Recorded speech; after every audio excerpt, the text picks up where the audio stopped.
The interwar years were some of the most pivotal of the 20th century. The war upset the Western, European-dominated world order, and its reverberations were felt across the world. In this episode, we're going to look at the ramifications of World War I in the Middle East and how the interwar years play out there, East Asia, and South Asia in more depth. I'm really going to try and keep this episode centered on the political developments because the economic developments will be showcased in 7.4. One of the biggest changes to occur politically after World War I was the dissolution of the Ottoman Empire.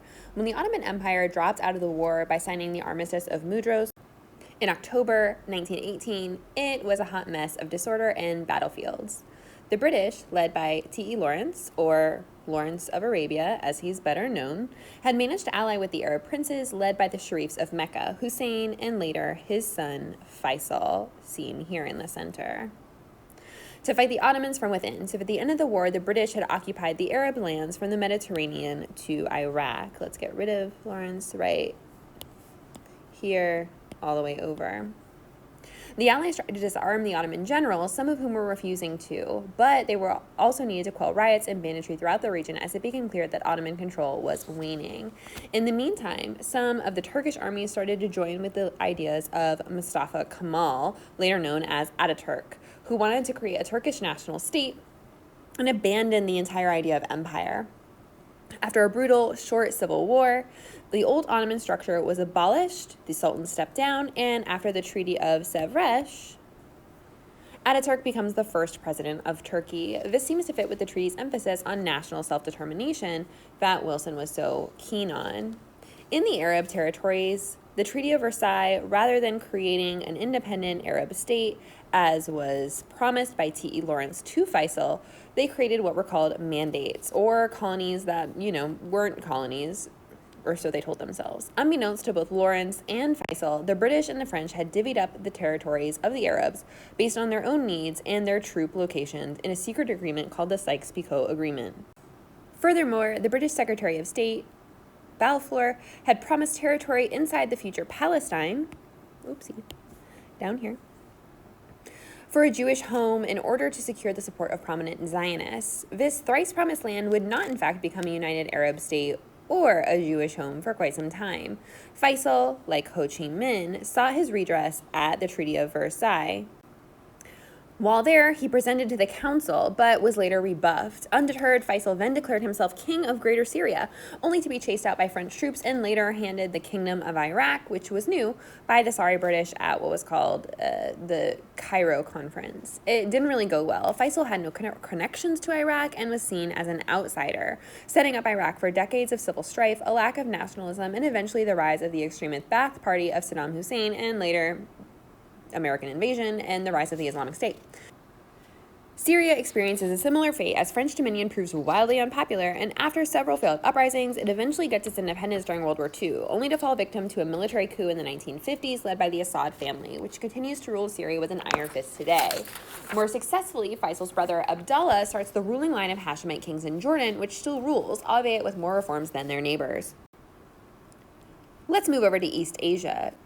China and Japan have wildly different experiences during the interwar years. As you hopefully know, Chinese workers dug trenches on the Western Front and were China's primary contribution to the Allied cause. After serving in Europe, many Chinese men returned to China with a new national consciousness, seems to be a theme going on, and also new skills. Since China had only recently, 1911, thrown off its dynastic system, all of this change was instrumental in creating a new China. Immediately after the war, the devastation of Europe decreased its involvement in China, increased the American involvement, and led to the creation of a larger and more involved Chinese middle class.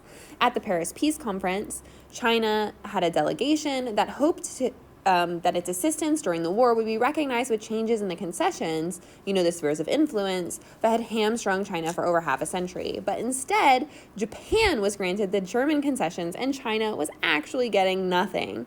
When news of this broke in China, students from universities and high schools adopted a resolution calling for a protest against what was called the Shandong Decision, granting those privileges to Japan. This period of protest is called the May 4th movement. The 1920s saw a renaissance of Chinese cultural thought. The writings of various reformers spread information about the devastation of Europe, which only cemented the age-old belief in Chinese superiority, and negative attitudes towards the West hardened. At the same time, news of the Bolshevik Revolution seemed like an effective antidote to the Western system that had so dramatically imploded. Before the May 4th movement, not much sense of a unified China existed after the collapse of the Qing, and the 1920s would continue to be racked by civil war as warlordism continued. But this national consciousness and turn away from Western/Japanese models would have far-reaching implications for the emerging Chinese Communist Party and its leaders Mao Zedong and Zhou Enlai.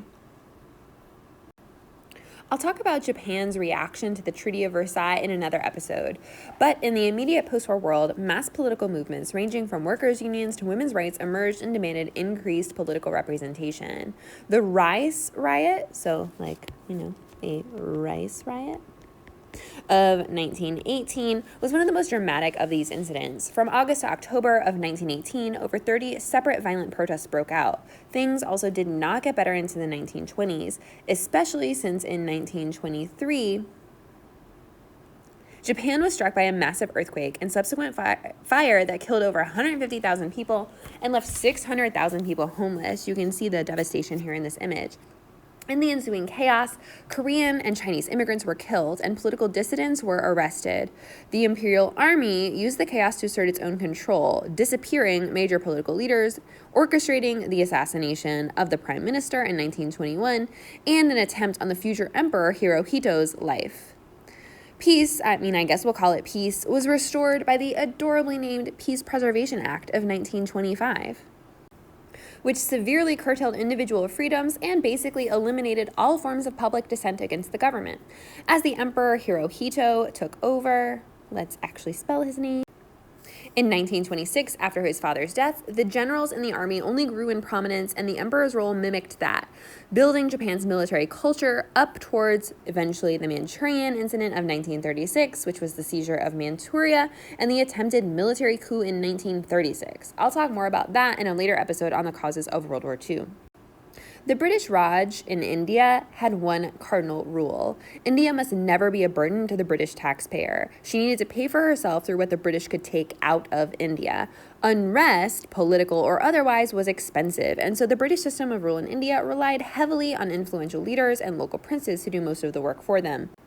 This system, according to historians John Gallagher and Anil Seal, kept the Indians divided according to region, caste, and religion, and not focused on what the British were doing. That system had been in place for most of Britain's 150-year rule of India, but in the 20th century, that had started to erode as a top-heavy British government in India sought to redistribute power through the provinces, creating more of an all-India consciousness, and yet creating more opportunities for these different blocks of region, caste, and religion to push for more individualized representation.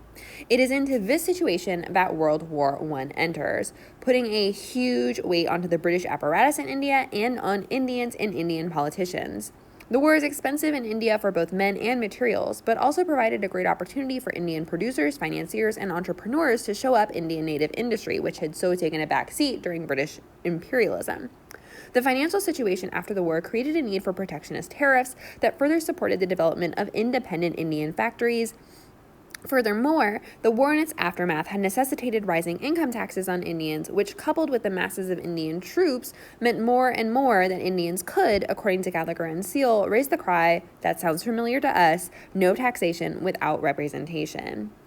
In the immediate aftermath of the war, what occurred was called the Amritsar Massacre, which further drove Indians towards independence. I talk more about the causes of this in a different episode.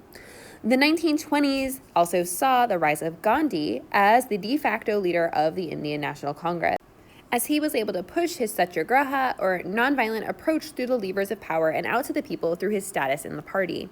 Not everyone agreed with Gandhi's approach. Even his ally and the later first prime minister of an independent India, Jawaharlal Nehru, don't worry, I have that spelled for you,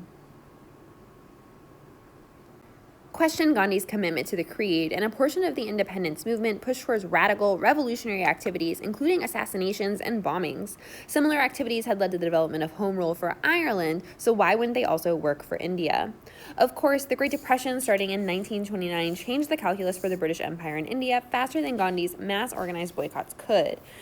In the image, what he's actually doing is spinning his own cloth as part of an effort to make independent Indian production possible.